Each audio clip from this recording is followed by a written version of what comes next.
Assalamualaikum warahmatullahi wabarakatuh. Alhamdulillah, wassalatu wassalamu ala rasulillah wa ala alihi wa sahbihi wa man tabi'ahu wa walah. Sekarang adalah musim cuti sekolah. Alhamdulillah, kerana setengah-setengah negeri sudah masuk kepada fasa 2. Sebagaimana yang disiarkan oleh pihak kerajaan bahawa apabila masuk kepada fasa 2, maka dibenarkan berlaku perjalanan di antara daerah. Allahu Akbar. Itu satu nikmat yang ditunggu-tunggu, yang dinanti-nanti. Warga KL sudah boleh balik ke Selangor. Warga Shah Alam dah balik ke Sabak Bernam. Warga bandar balik ke kampung. Masya Allah, satu nikmat yang ditunggu sejak sekian lama. Nak bercuti di tepi pantai, nak bercuti di kampung, di homestay, nak bercuti di air terjun, di sawah, ladang dan sebagainya. Walau bagaimanapun saya ucapkan selamat bercuti, tapi dalam masa yang sama sebagai orang Islam, jangan lupa kita ada adab di mana saja kita berada. Di mana langit kita, di mana bumi dipijak, di situ langit dijunjung. Orang Islam, dia pergilah ke mana pun, dia membawa imej Islamnya. Adabnya tetap tidak akan ditinggalkan. Sebab itu, sebagai seorang Islam, bila anda bercuti, anda kena jaga ada adab ketika bercuti. Yang pertama sekali, bila anda bercuti, niatkan, sahaja aku bercuti kerana Allah Subhanahu wa ta'ala. Aku nak tengok bumi Allah. Aku nak bawa anak isteri aku melihat indahnya alam ciptaan Allah Subhanahu wa ta'ala. Aku nak bawa anak isteri aku ziarah silaturrahim untuk bertemu dengan nenek, bertemu dengan atuk, bertemu dengan sanak saudara kerana Allah Subhanahu wa ta'ala. Bercuti bukan berarti kita bersukaria, melupakan hukum Allah, melupakan syariat Allah. Bercuti bukan bermakna kita nak membazir, menunjuk lagak dan sebagainya. Tapi bercuti adalah untuk mempertautkan hati kita sesama ahli-ahli keluarga kerana Allah Subhanahu wa ta'ala. Cuti menyuburkan cinta dan kasih sayang sesama ahli keluarga. Yang kedua, perhatikan di mana anda nak menginap.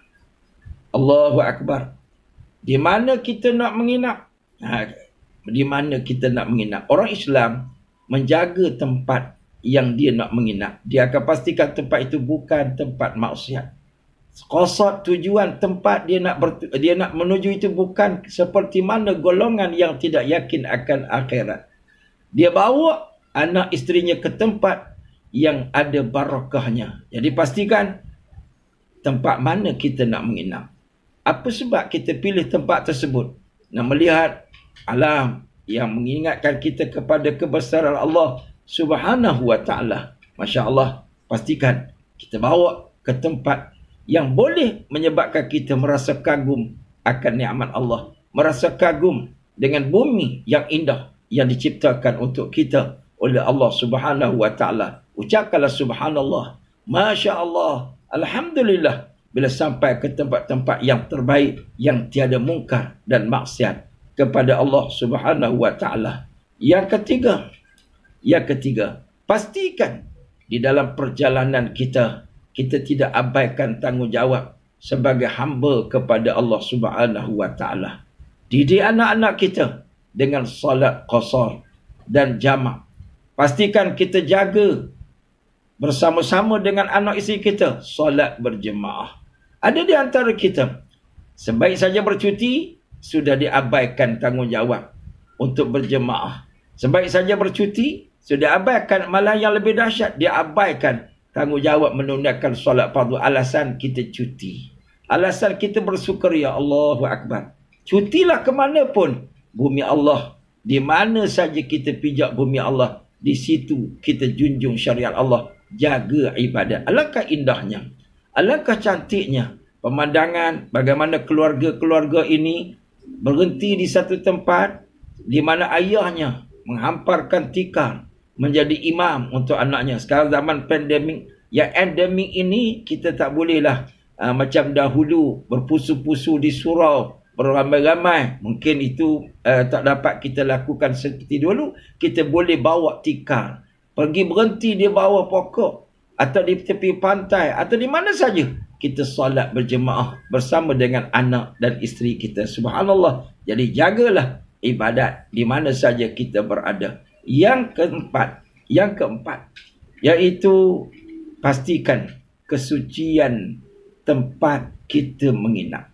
Ya, kita kena pastikan tempat yang kita nak menginap itu adalah tempat yang suci, yang bersih, yang jauh terhindar daripada mungkar dan maksiat. Jangan semata-mata kita mencari tempat yang murah walaupun di situ mungkin kesucian tidak terjaga. Dalam hotel yang kita duduk, mungkin di situ kita tak boleh solat sebab kotor dan sebagainya. Mungkin di situ mungkin boleh membahayakan anak isteri kita dan sebagainya. Allahu Akbar. Yang kelima, ketika kita bermusafir, ketika kita berjalan-jalan, walaupun kita berseronok dan suka, kita dilarang daripada menjadi al-mubadzirin. Allah melarang kita membazir. Wala tubadzir tabzira. Jangan kamu membazir. Walaupun kita orang kaya, tapi kita boleh menggunakan wang itu untuk membantu peniaga-peniaga. Ya, kita boleh membantu membeli barang-barang dengan tidak membazir. Kita boleh membeli makanan dengan tidak membazir. Jadi pastikan apa yang kita beli bukan bentuk pembaziran. Jangan kita kadang-kadang disebabkan kita sekarang enjoy, kita lupa bahawa kita sekarang zaman kemelesetan ekonomi. Zaman wang ringgit diperlukan untuk membantu ramai orang-orang yang susah. Jadi niatkan, ketika anda membeli, sahaja aku membeli kerana aku nak bagi nafkah makan minum anak-anak aku. Aku nak membeli kerana nak membantu orang-orang yang berjual, kerana mereka itu peniaga-peniaga kecil, perlu diberikan sokongan dan dokongan atas usaha mereka. Dan yang terakhirnya, pastikan apabila kita bercuti, jadikan masa bercuti itu masa berkualiti untuk kita dan keluarga kita. Pastikan inilah masa ayah menunjukkan kasih sayang kepada anak-anak. Inilah masa prihatin kepada isteri. Inilah masa untuk anak-anak kita bergembira, tapi dalam batas-batas syar'i. Pastikan kita bercuti, tapi balik daripada bercuti, kita erat hubungan suami dan isteri.